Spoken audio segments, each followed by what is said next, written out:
குரு வாழ்க, குருவே துணை. தியானமே யோகம், யோகமே ஞானம்.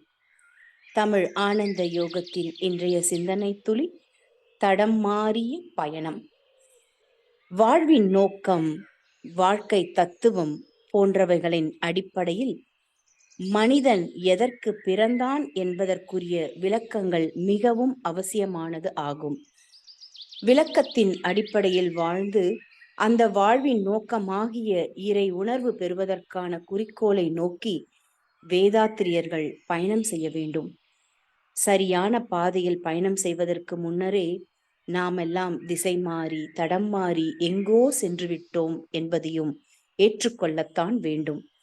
முதலில் தடம் மாறி சென்ற இடத்திலிருந்து சரியான தடத்துக்கு வர வேண்டும்.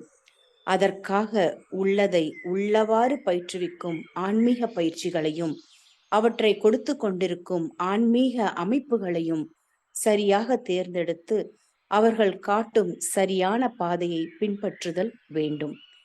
இன்றைய சமுதாயத்தின் மனிதர்கள் சரியான ஆன்மீகத்தின் பாதையினை தவறவிட்டு தடுமாறி திசை மாறி எங்கோ சென்று விட்டார்கள்.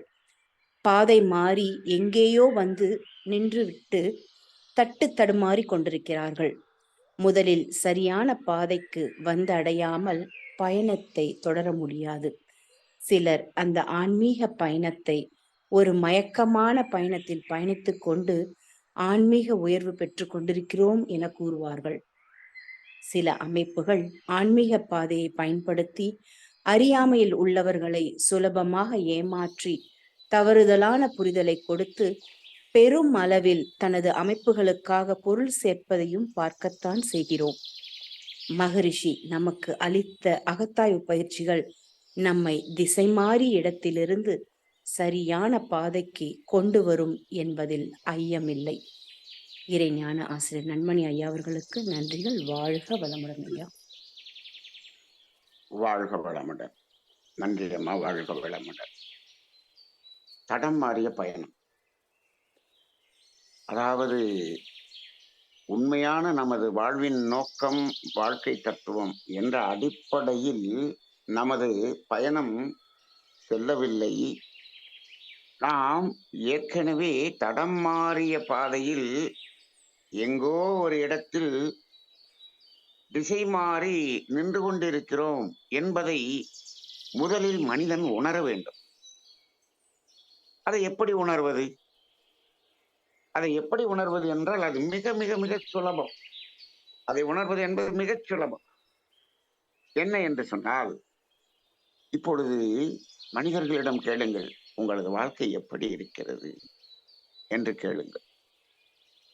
பெரும்பாலானோருடைய வாழ்க்கையின் அந்த அனுபவம் வாழ்க்கை துன்பகரமாக இருக்கிறது என்று சொல்லுகிறார். ஆசான் மகரிஷி அவர்கள் சொல்வது போல, உடலிலே நோய், உள்ளத்திலே களங்கம் என்ற அடிப்படையில் இந்த வாழ்க்கை இருந்து கொண்டிருக்கிறது என்பதை மனிதர்கள் உணர்ந்து கொண்டிருக்கிறார்கள். இந்த உணர்வுதான் நாம் தடம் மாறி எங்கோ திசை மாறி வந்திருக்கிறோம் என்பதற்கான அடையாளம். ஏனென்று சொன்னால், அந்த உண்மையான அந்த வாழ்க்கை பயணம் என்ற பாதை துன்பமில்லாத ஒரு மகிழ்ச்சியான, நிறைவான, அமைதியான, ஆனந்தமான ஒரு உணர்வில் பயணிக்கக்கூடிய ஒரு பாதை. அப்ப அந்த பாதை எங்கு தவறவிட்டோம், எந்த இடத்தில் தவறவிட்டோம், எப்பொழுது தவறவிட்டோம், இது நமக்கு யாருக்கும் தெரியாது. ஏனென்று சொன்னால், இந்த பாதை மாறிய இடம் எத்தனையோ தலைமுறைகளுக்கு முன்னாலேயே மாறிவிட்டது. அந்த மாறி சென்ற இடத்தில்தான் அந்த தடம் மாறிய பாதையிலிருந்து மனிதனுடைய அந்த வாழ்க்கை பயணத்துக்கான பாதைக்கு மனிதனை திருப்புவதற்காக தோன்றியவர்கள்தான் சித்தர்கள், மகான்கள், யோகியர்கள், ஞானியர்கள். அவ்வளவு பேரும் அதற்காகத்தான் இங்கு தோன்றினார்கள். இயற்கை இந்த மகான்களை இந்த உலகிற்கு தோற்றுவித்தது என்று சொல்லுகிறோமே, எதற்காக? சொல்வார்கள் கிறிஸ்டியானிட்டியில் கூட ஜீசஸ் எதற்காக இறைவன் அவரை இங்கு அனுப்பினார் என்று சொல்லுவார்கள். திசை மாறி இருக்கக்கூடியவர்களுக்கு அவர்களுடைய பயணம் திசை மாறியது என்பதை உணர்த்தி, அதைத்தான் அங்கு அவர்கள் சொல்வார்கள், பாவத்தை சுமந்து கொண்டிருப்பவர்களே என்று. நாமும் சுமந்து கொண்டிருக்கிறோம் என்பதை நாமே ஏற்றுக்கொள்கிறோம். எப்படி? வாழ்க்கை துன்பகரமாக இருக்கிறது. அந்த துன்பம் ஏன் வருகிறது? நாம் சுமந்து கொண்டிருக்கக்கூடிய அந்த பாவம். அப்ப என்ன ஆகிறது? ஒரு மயக்கமான நிலையிலே இந்த பயணத்தில் போய்கொண்டே இருக்கிறோம். நமது வேதாத்திரி மகர்ஷி அவர்களும் இந்த நூற்றாண்டிலே நம்மை அந்த பாதையிலிருந்து திரும்ப வைப்பதற்கான ஒரு பயிற்சிகளை எளிமையாக கொடுத்தார். அதாவது மகான்களுடைய அந்த தத்துவங்களையும் கேட்டுக்கொண்டு இருந்தாலும், அதையும் கேட்டுக்கொண்டு அந்த மயக்கமான பாதையிலேயே நின்று கொண்டிருப்பவர்கள் சிலர், மேலும் அதிலேயே பயணித்துக் கொண்டிருப்பவர்கள் சிலர், சிலர் மட்டும் அந்த பாதையிலிருந்து திரும்பி அந்த முறையான பாதையை நோக்கி நகர்ந்து கொண்டிருப்பவர்கள் சிலர். இப்படி பல்வேறுபட்ட மனிதர்களை பார்க்கிறோம். ஆக இப்பொழுது நாம் எங்கு இருந்து கொண்டிருக்கிறோம் என்பதை பார்க்கும் பொழுது, அந்த தவறான பாதையில் நேர்முகமாக நின்று கொண்டிருக்கிறோமா, அதிலிருந்து முழுமையாக திரும்பி நமது பாதை எங்கு தவற விட்டோமா அந்த இடத்தை நோக்கி திரும்பி நகர்ந்து கொண்டோமா என்பதை நாம் உணர்ந்து கொள்ள வேண்டும்.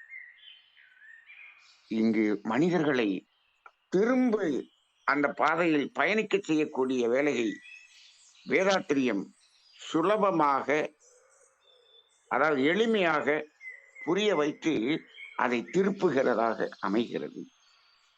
அதற்காக கொடுக்கப்பட்ட மகர்ஷியினுடைய தத்துவங்கள் தான் இந்த வாழ்க்கை தத்துவம், வாழ்வின் நோக்கம். அதை நாம் உணர்ந்து கொள்வதற்காக கொடுக்கப்பட்ட தத்துவங்கள் தான் காந்த தத்துவம், அலையியக்க தத்துவம், கர்மவினை தத்துவம், செயல் விளைவு தத்துவம். அவற்றின் உதவியை கொண்டு நாம் என்ன பண்ணுகிறோம்? வாழ்வின் நோக்கத்தையும் வாழ்க்கை தத்துவத்தையும் உணர்ந்து கொள்கிறோம். அதை என்ன பண்றோம்? உறுதிப்படுத்திக் கொள்கிறோம். அந்த உறுதியின் நிலையிலே, மனதுக்கு வந்த துணிவிலே நாம் திரும்ப பயணித்துக் கொண்டிருக்கிறோம். நாம் திரும்ப பயணித்துக் கொண்டிருக்கக்கூடிய நாம் அந்த எந்த இடத்தை தவற விட்டோமா, அந்த இடத்தை அடைந்து விட்டோமா என்று கேட்டால் இன்னும் இல்லை. முதலில் அந்த இடத்தை அடைவதுதான் நோக்கம். அப்ப இப்பொழுதெல்லாம் நமது நோக்கம் என்ன, வாழ்வின் நோக்கம் என்ன என்று கேட்கும்போது, இறை உணர்வு பெற வேண்டும், இறை நிலை அடைய வேண்டும் என்று எல்லோரும் சொல்லிக் கொண்டிருக்கிறார். சிலர் நாங்கெல்லாம் அடைந்து விட்டோம் என்ற ஒரு பெரும் மயக்கத்தில் மீண்டும் இந்த தவறான பாதையின் உச்சத்தில் சென்று அங்கு நாங்கள் அடைந்து விட்டோம் என்று ஒரு மாயையில் வர சொல்லிக் கொண்டிருக்கிறார். இப்போ நாம் இந்த பாதையில் பயணித்துக் கொண்டிருக்கிறோம் என்பதுதான் உண்மையை தவிர, மீண்டும் நாம் அந்த இடத்தை வந்து அடைந்து விட்டோமா என்றால் இல்லை. அந்த இடத்தை, சரியான பாதையை வந்து அடைந்து விட்டோம் என்பதை எப்படி நாம் உணர்ந்து கொள்வது? தடம் மாறிய பாதையிலிருந்து சரியான தளத்திற்கு வந்து விட்டோம் என்பதை எப்படி உணர்வது என்று கேட்டால், முதலில் அந்த சரியான பாதைக்கு அழைத்து செல்லக்கூடிய சரியான அமைப்பில் வந்திருக்கிறோமா, சரியான குருவை பெற்றிருக்கிறோமா, சரியாக அவர்களது தத்துவத்தை புரிந்திருக்கிறோமா, இவற்றையெல்லாம் முதலில் கன்ஃபார்ம் பண்ண வேண்டும்.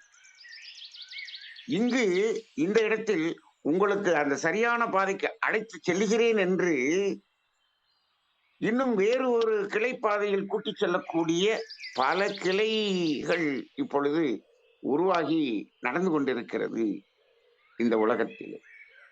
அப்படி பல அமைப்புகள் இன்னும் கிளைகளாக பிரிந்து வேறு வேறு வேறு வேறு பாதையில் கொண்டு போய் சிக்க வைத்து விட்டு அவைகள் அவைகளும் அதனோடு பயணித்துக் கொண்டிருக்கக்கூடியதையும் பார்க்கிறோம். இப்பொழுது மனிதனுக்கு தேவை சரியான பாதைக்கு அழைத்துச் செல்லக்கூடிய சரியான குரு வேண்டும். இதை எப்படி கண்டுபிடிப்பது என்று கேட்டால், அதை யாரிடமும் கேட்டெல்லாம் தெரிந்து கொள்வதை விட, அந்த சரியான பாதை எனக்கு காட்டு என்று அந்த இறைநிலையினிடம் நம்முள்ளாக இருக்கக்கூடிய இறைநிலையிடமே வேண்ட வேண்டும். எதையோ வேண்டுதல் வைக்கிறோம். அந்த சங்கல்பம் இந்த சங்கல்பம் என்று சங்கல்பத்தை நிறைய வைத்துக் கொண்டிருக்கிறார்கள். இது பக்தி மார்க்கத்தில் தான் வைத்துக் கொண்டிருக்கிறார்கள் என்று சொன்னால், இப்பொழுது ஆழ்ந்து தவம் செய்து எனக்கு என்னவெல்லாம் வேண்டுமோ என்று லிஸ்ட் எழுதி அதை சங்கல்பமாக சொல்லிக் கொண்டிருக்கக்கூடிய ஒரு ஆன்மீகம் வளர்ந்து கொண்டிருப்பதையும் வேதனையோடு பார்த்து கொண்டிருக்கிறோம். ஒரே சங்கல்பம் மட்டும்தான் இறைவனிடம் வைக்க வேண்டும். என்ன சங்கல்பம்? நான் தவறான பாதையில், தடம் மாறிய பாதையில் இருந்து சரியான பாதையை நோக்கி திரும்புவதற்கு சரியான அமைப்பும் சரியான ஆசிரியரும் சரியான குருவும் எனக்கு காட்டு என்ற ஒரு சங்கல்பத்தை மட்டும் வைக்க வேண்டும். இந்த சங்கல்பம், இந்த வேண்டுதல் வைப்பதில் தவறே இல்லை. இந்த ஒரு வேண்டுதல் இருக்கலாம். இந்த வேண்டுதலை நாம் இறைநிலையிடம் வைக்கும் பொழுது நமக்கு சரியான இடத்தை காட்டும். அப்ப அந்த இடத்தில் தடம் மாறிய பாதையிலிருந்து நாம் அந்த உண்மையான பாதைக்கு வர முடியும்.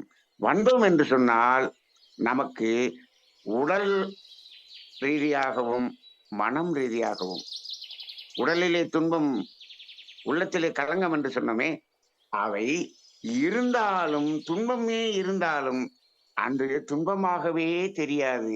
இந்த துன்பமும் நமது நன்மைக்கே என்று அதையும் ஒரு ஆனந்தமாக ஏற்றுக்கொள்ளக்கூடிய அளவுக்கு மனதினுடைய பக்குவ நிலை வந்துவிடும். ரமண மகரிஷியினுடைய அவருக்கு அந்த உடலில் அந்த அறுவை சிகிச்சை செய்யும் போது அவர் எப்படி இருந்தார்? அந்த துன்பமே இருந்தாலும் அது மனதை பாதிக்காத அளவில் அங்கு அதையும் ஏற்றுக்கொள்ளக்கூடிய திடம் என்ற நிலை நமக்கு வந்துவிடும். அது எப்பொழுது வருகிறதோ அப்பொழுது நாம் சரியான பாதைக்கு வந்துவிட்டோம் என்பதை உணரலாம். ஆக இப்பொழுது நாம் திரும்பி நடந்து கொண்டிருக்கிறோம் என்பதை மட்டும் உணர்ந்து கொண்டு ஆழ்ந்து தவம் செய்து மேலும் மேலும் மேலும் அற வாழ்க்கையில் நாம் பயணிக்க பயணிக்க பயணிக்க மீண்டும் அந்த நமது வாழ்க்கை பயணத்தினுடைய பாதைக்கு முதலில் வருவோம். வந்த பிறகு அந்த பயணம் இருக்கிறதே, அந்த பயணம் எப்படி இருக்கும் என்று சொன்னால் இன்பமாக, மகிழ்ச்சியாக, அமைதியாக, அன்பாக, ஆரோக்கியமாக, ஆனந்தமாக இருக்கும். அந்த பயணத்தின் இறுதியே இறை உணர்வு, இறை நிலை அடைதல் என்ற முத்து நிலையை நமக்கு கொடுக்கும். அந்த உணர்வை உணர்வதற்காக தடம் மாறிய பாதையிலிருந்து சரியான பாதையை நோக்கி பயணித்துக் கொண்டிருக்கும் அன்பர்கள் அனைவருக்கும் வாழ்த்துக்கள் கூறி பயணத்தை தொடருங்கள். வாழ்க வளமுடன்.